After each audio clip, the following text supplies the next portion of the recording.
हाँ देखिए इधर जहाँ छोड़ा था। फिर next use of across. Across का मतलब के पार या आर पार के रूप में यूज करते हैं इसको। पहला सेंटेंस देखिए, from one side to other in an open place. एक तरफ से दूसरी तरफ, वन साइड टू अदर, एक तरफ से दूसरी तरफ, कब? एन ओपन प्लेस, खुली जगह। खुली जगह में एक स्थान से दूसरे स्थान की दूसरी तरफ बताने के लिए हम अक्रॉस का प्रयोग करते हैं। ये सी है ना, ई मत कर देना। पहला sentence, there are many bridge across the Ganga. कैसे यूज होगा देखिए, देयर आर मेनी ब्रिज, वहां कई पुल हैं, ब्रिज है, अक्रॉस द गंगा, गंगा के दूसरी तरफ या उस पार कहे या गंगा के आर पार कहे। तो नदी के तौर पर क्या होता है? आर पार होता है, एक तरफ से दूसरी तरफ लाना, उसमें अक्रॉस शब्द यूज करें ना। Across the bridge Ganga, across the railway station, ये भी आ सकता है, रेलवे स्टेशन की दूसरी तरफ, across the bus stand, across the playground, खेल मैदान की दूसरी तरफ। यानी एक तरफ से दूसरी तरफ के अर्थ में हमें अक्रॉस यूज करना है। ये बात आप मेन चीज ध्यान रखें। जैसे ही वॉक्ड अक्रॉस द फील्ड, वो खेत की दूसरी तरफ चला या खेत की दूसरी तरफ गया, या एक से दूसरी तरफ होगा। और जबकि गंगा के या ब्रिज के लिए आता है तो आर पार के अर्थ में आता है। दूसरा प्रयोग इसका ऑन द अदर साइड, दूसरी तरफ के रूप में, या तो आर पार या एक से दूसरी तरफ या केवल दूसरी तरफ आ रहे हैं कि my house across the road, मेरा घर है वो सड़क के उस पार है, या अपोजिट साइड में हम कहते हैं अपोजिट में उस पार है, मेरे सड़क के उस पार है। She lives across the valley, वो उस घाटी से उस पार रहती है, उस तरफ रहती है, घाटी के दूसरी तरफ रहती है, हम कह सकते हैं। अलोंग का इतना ही है। देखिए use of along, keeping on a line, किसी एक लंबाई के तौर पर, लाइन ऑफ लाइन और लेंथ, लाइन मतलब कतार के रूप में, सहारे चल, लाइन से चलना, क्यों बना करके कह सकते हैं। और it's length from one end to the towards to other end, एक सिरे से दूसरी सिरे पर जाना, एक सिरा जहाँ खत्म हो रहा है वहां दूसरे सिरे के खत्म होने तक पहुंचना, एंड ऑफ समथिंग, किसी भी प्रकार से, या जैसे किनारे या उसकी लंबाई के रहते हुए सहारे चलना। जैसे हम चलते हैं कहीं गांव सड़क के किनारे वगैरह, हम सारे चलते हैं। पहला example, we walked along the road for 2 miles. We walked, हम चले, अलोंग द रोड, सड़क के किनारे किनारे सारे रूप में, फॉर 2 मील्स, 2 मील की दूरी पर हम सड़क के किनारे किनारे पर चले। नेक्स्ट एग्जांपल लिखो, इसका दूसरा है ना, अलोंग का दूसरा लिखो, यहाँ लिखो,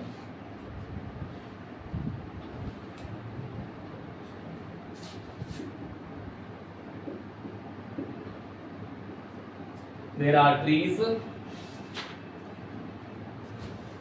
on both sides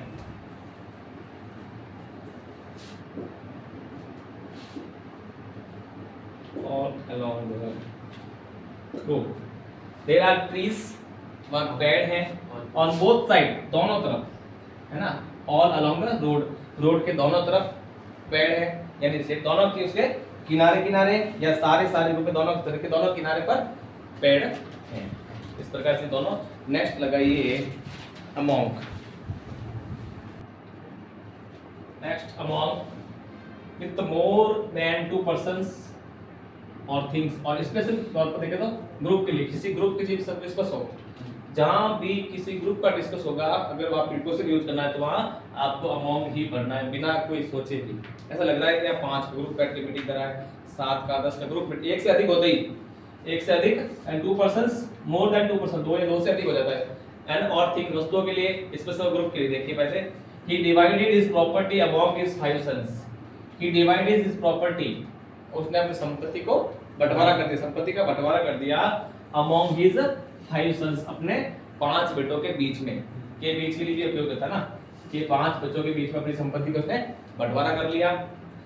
in the sense of one of the before a superlative. What you mean by superlative? ये एडजेक्टिव लिखी आती है, कंपैरेटिव, सुपरलेटिव और एक और आती है।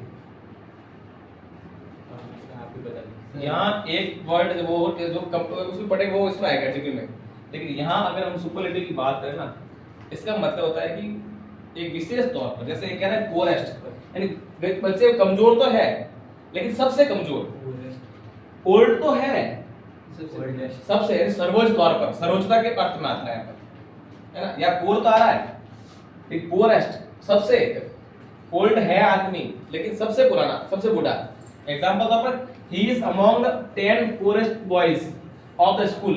वह स्कूल के 10 बच्चों के जो गरीब सबसे कमजोर बच्चे हैं उनमें से सबसे कमजोर है वो।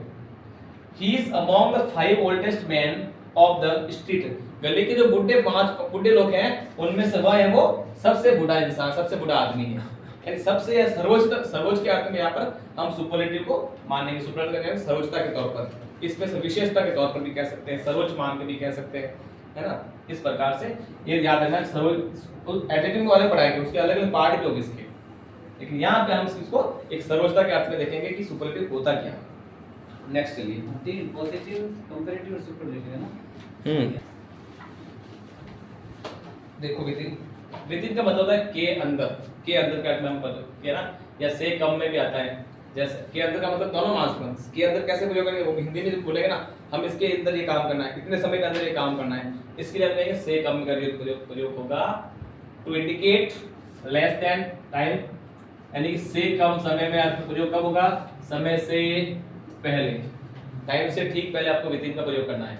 टाइम घड़ी का समय आ सकता है, महीने दे सकते हैं, इतने महीने, साल दे सकते, इतने साल, कुछ भी समय हो सकता है, सब टाइम में आता है।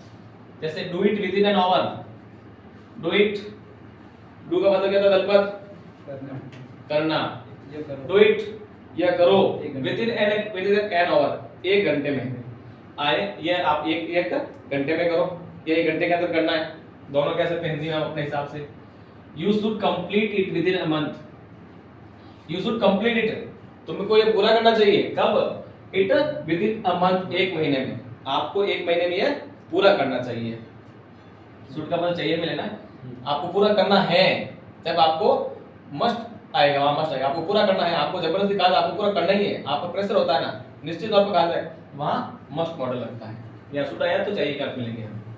फिर यूज ऑफ सेंस, सेंस का प्रयोग टेंस के अकॉर्डिंग होगा। Point of time, a perfect and perfect continuous tense, जानते हो परफेक्ट टेंस होगा या परफेक्ट कंटीन्यूअस टेंस में होगा सेंस का प्रयोग, यानी कंटीन्यूअस परफेक्ट कंटीन्यूअस कोई भी हो सकता है, प्रेजेंट का, फ्यूचर का, पास्ट का।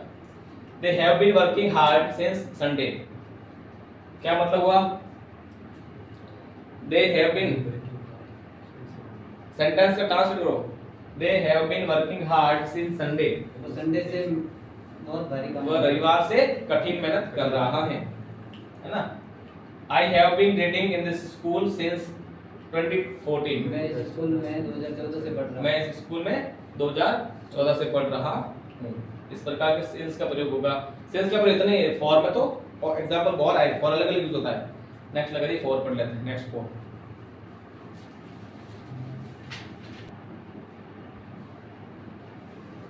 नेक्स्ट फॉर सेंस पढ़ा, सेंस का अगला फॉर। सजेस्टिंग डेस्टिनेशन, अपना गंतव्य डेस्टिनेशन मतलब जहाँ जाना आपको, अब सबका अपना अपना सफर का होता है, डेस्टिनेशन गंतव्य स्थान अपना होता है, उसको बताने के लिए।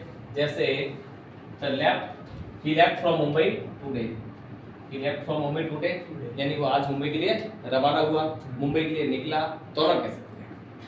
The train left for Delhi, train Delhi के लिए निकली या ट्रेन दिल्ली के लिए रवाना हुई, तो जैसे उसका स्टेशन है मुंबई, ट्रेन का है दिल्ली, इन सबको बताने के लिए आपको फॉर प्रीपोजिशन यूज करना है। दूसरा, to indicate extent of time, समय सीमा को बताना, एक्सटेंट टाइम समय सीमा को बताना, इंगित करने के लिए फॉर का प्रयोग के अर्थ में, फॉर का प्रयोग समय सीमा के अर्थ में समय से पहले होता है। समय से पहले I am going to abroad for a month, time से पहले आ रहा है ना। निश्चित समय सीमा है, एक मंथ के अंदर ये काम करना हमें। They are living for Jodhpur for a week, एक महीने के जोधपुर, ये कह रहा they are living for Jodhpur for a week, वो एक महीने के लिए जोधपुर छोड़ रहे हैं, इन जोधपुर से बाहर जा रहे हैं। और ये कह रहा I am going to abroad for a month, क्या मतलब होता है अब्रॉड, रवीना, विदेश, अब्रॉड का मतलब होता है विदेश। आजकल तो क्या बोलचाल इंग्लिश बोलते ना, कहाँ गए थे, अब्रॉड। अरे मैंने कहा विदेश से कहाँ गया, बाद में मतलब अब्रॉड बोल रहा था वो, है ना, बाद में मतलब अब्रॉड बोल रहा था, कहाँ गया अब्रॉड, यूरोप में विदेश से कहाँ गया, तब पता बाद में यार समझ आया कि अब्रॉड बोल रहा था, यू बोल रहे थे, है ना। चलिए, to indicate period of time, point of time आता सिंस, फॉर आता है पीरियड ऑफ टाइम के लिए, कहां, perfect and perfect continuous tense. पढ़े हुए तब बताया क्या होता है, पढ़े हुए ना, ये परफेक्ट टेंस क्या होता है, परफेक्ट कंटीन्यूअस जानते हो इसके बारे में, तो परफेक्ट कंटिन्यूअस इसलिए कहा था पहले। अधिकांश क्या करते हो आप लेट ज्वाइन करते हो तब ये दिक्कत होती है। और वो बोल रहे थे कल वो आए और भी दिन आता है सुनिए हाँ आए ना उससे तो भी आई हैव बीन लर्न मैंने एक एग्जांपल लिखा है ना I have been learning driving for a month मैं 1 महीने से ड्राइविंग सीख रहा हूं। विनिमय मूल्य के आदान प्रदान में किसी चीज की लेन देन करना वस्तु के बदले पैसे के बदले पैसे वस्तु के बदले पैसे। जैसे दे बॉट दिस पेन उन्होंने यह पेन खरीदा फॉर 5 रुपीज 5 रुपए में पैसे के बदले वस्तु खरीदी। या they sold their house for 20 lakhs उन्होंने 20 लाख में अपना घर बेच दिया 20 लाख अपना घर बेचा तो पैसे के बदले में घर बेचा है। ये भी लेन देन हुई। इस लेन देन में या फिर कहे तो पीरियड ऑफ टाइम में एक्सटेंट ऑफ टाइम में या फिर सजेस्टेड रिलैक्सेशन इस सब में हमें फॉर प्रीपोजिशन यूज होता है। चलिए नेक्स्ट